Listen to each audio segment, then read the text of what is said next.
blocco 2 nel bosco a far legna, ideale.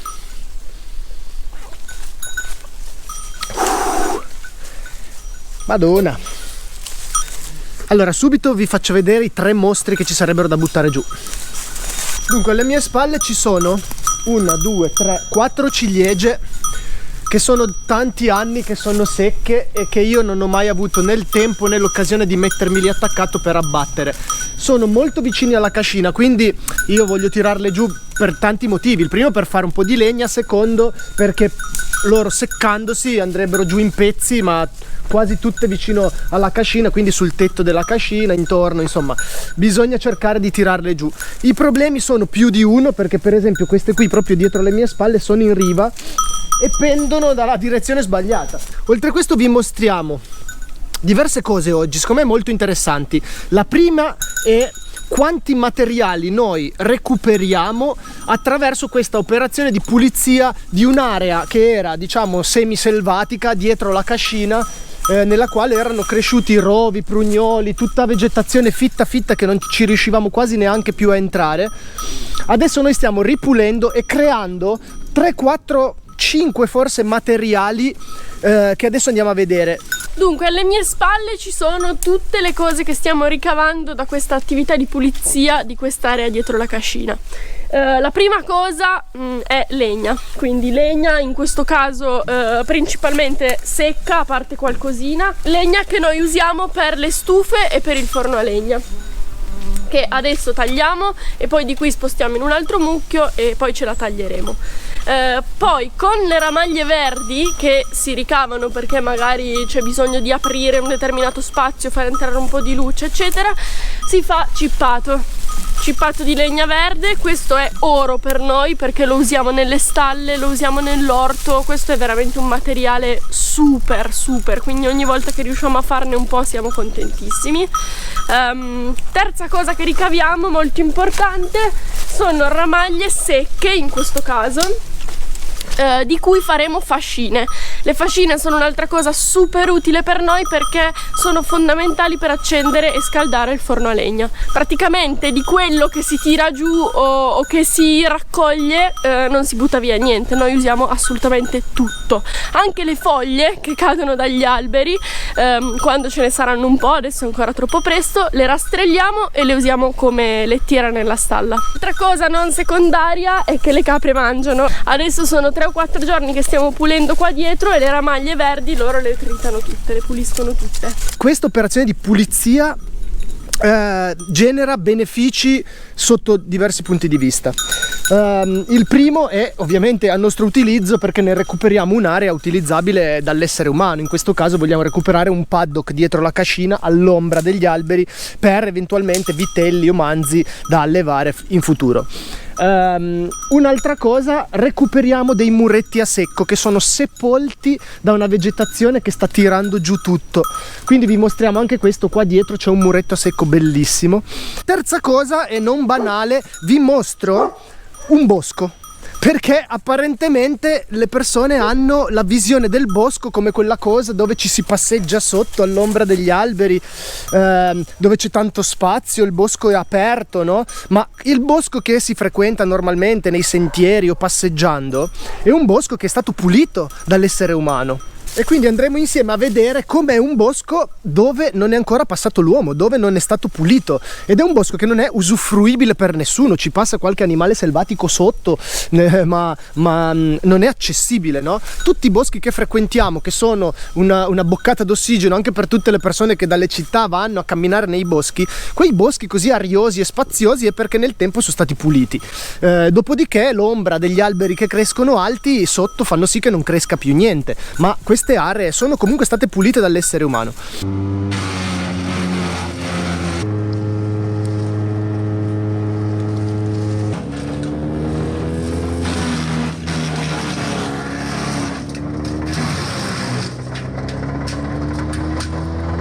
Ok, torniamo alle nostre ciliegie. Siamo partiti di qua.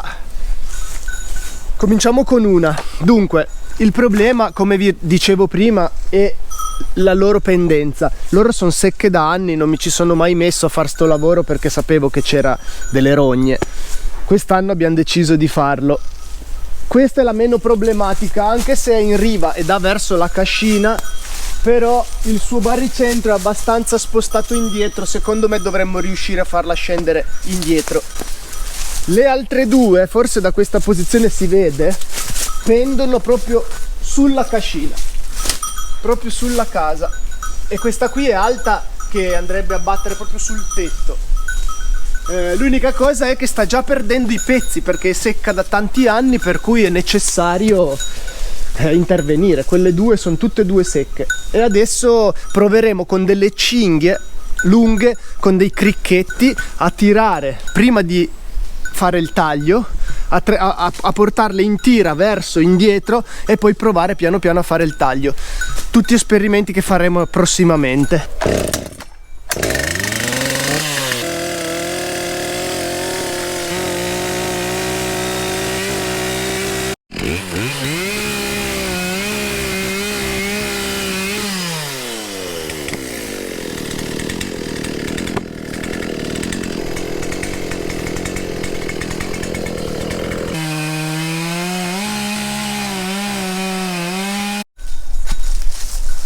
Cominciano le grane.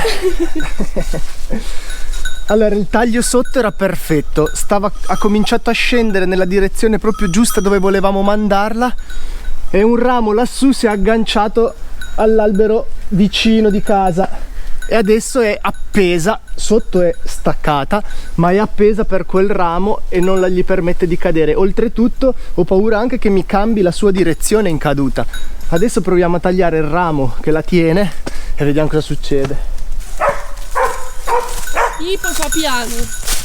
Allora, qua si può vedere, no, questi due terrazzini che noi stiamo pulendo in questo momento e che culminano con questo muretto a secco. Erano pieni di vegetazione, non ci si riusciva neanche a entrare, neanche le capre riuscivano a entrare. Adesso, togliendo un po' di tutta questa vegetazione, principalmente prugnolo, c'è un po' più di respiro, no? Si può entrare, gli animali poi piano piano puliranno un po' e recuperiamo tutto questo muretto a secco. Questa prima parte di muretto, vedi, è già venuta giù, perché ovviamente tutta la vegetazione che ci cresce dentro, e non solo, poi gli animali selvatici che corrono e tutta una serie di faccende provocano questi crolli, no? Ma se vengono puliti regolarmente e mantenuti, è molto più lento il processo di deterioramento. Ci sono chilometri in questo bosco di questi muretti a secco. Adesso, andando avanti, lui leggermente meglio.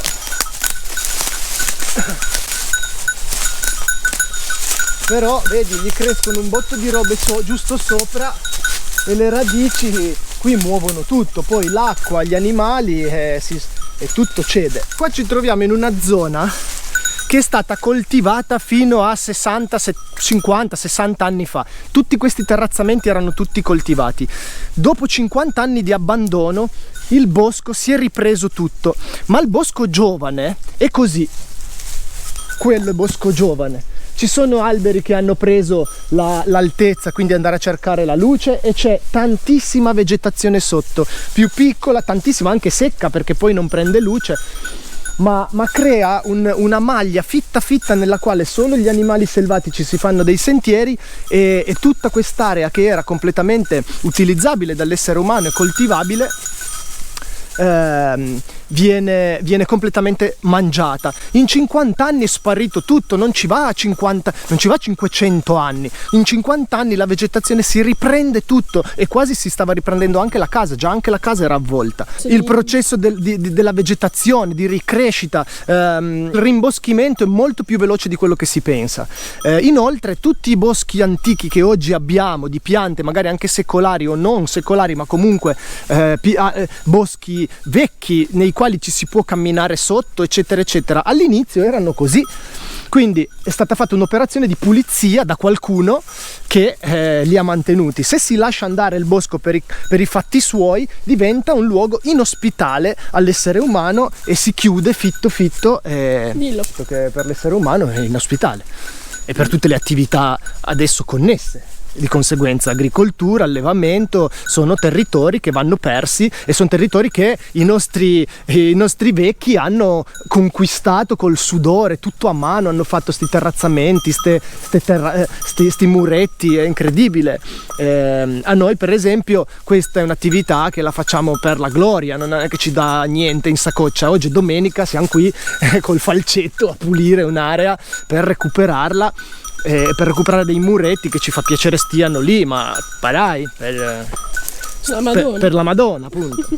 Questo su cui sono seduta adesso è un acero verde che abbiamo abbattuto perché pendeva su una quercia e quindi abbiamo deciso di lasciare spazio alla quercia e tagliare questo acero. A volte lo facciamo quando ci sono due alberi molto vicini e sappiamo che uno dei due avrebbe la meglio sull'altro, scegliamo noi e uno dei due lo tagliamo. In questo caso abbiamo lasciato la quercia perché le querce ci mettono tantissimi anni a crescere ed è veramente un peccato mortale tagliarle. Quando io abitavo a Torino pensavo che ci fosse bisogno di piantare alberi, no? Adesso rido perché poi sono venuta a vivere in un bosco e ho capito che invece gli alberi, almeno qui, andrebbero tagliati perché sennò ti mangiano la casa in 2 giorni. A volte qua ci arrivano echi di persone che dicono dobbiamo piantare alberi, piantiamo alberi, troppo disboscamento, eccetera eccetera. Forse perché nelle città in effetti si è abituati a vedere quei pochi alberi che sbucano dal cemento, però gli alberi non sono solo quello. Ogni contesto è differente. Qui nel bosco gli alberi ce ne sono un'infinità. Qui è necessario ogni tanto in determinati posti, seguendo determinati criteri, ma fare un po' di pulizia nel bosco. Perché? Perché lui fa il suo interesse, non il tuo per certi versi. E in più la natura veramente si moltiplica ad una velocità che ad osservarlo si resta veramente quasi scioccati. Cioè una cascina del genere, se abbandonata per pochissimi anni, viene immediatamente mangiata dalla vegetazione, quindi è necessario creare come dei confini, no? Tra noi e il bosco.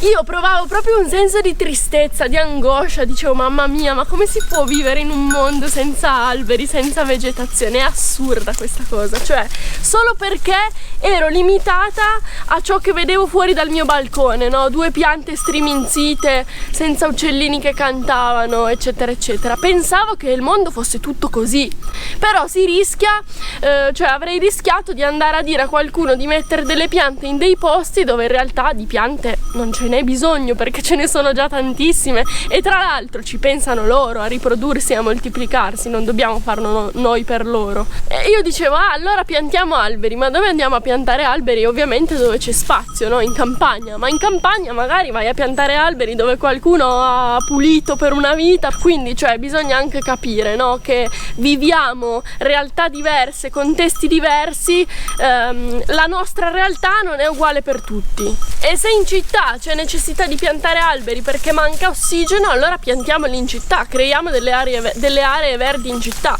ma sicuramente dalle città non possiamo andare a dire a chi vive nel bosco che bisogna piantare alberi perché quello ti guarda e ti dice ma tu sei fuori.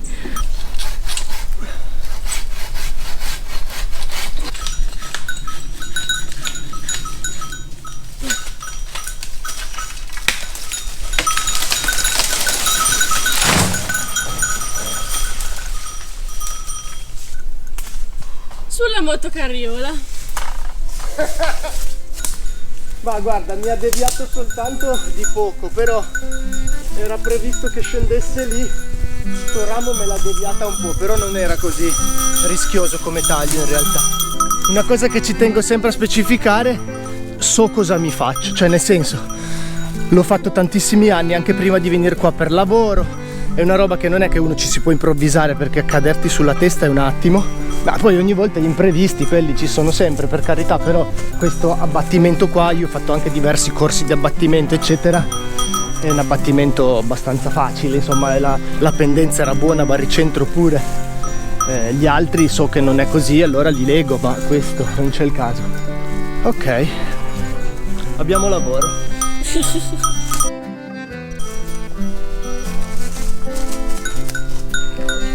Una capretta sulla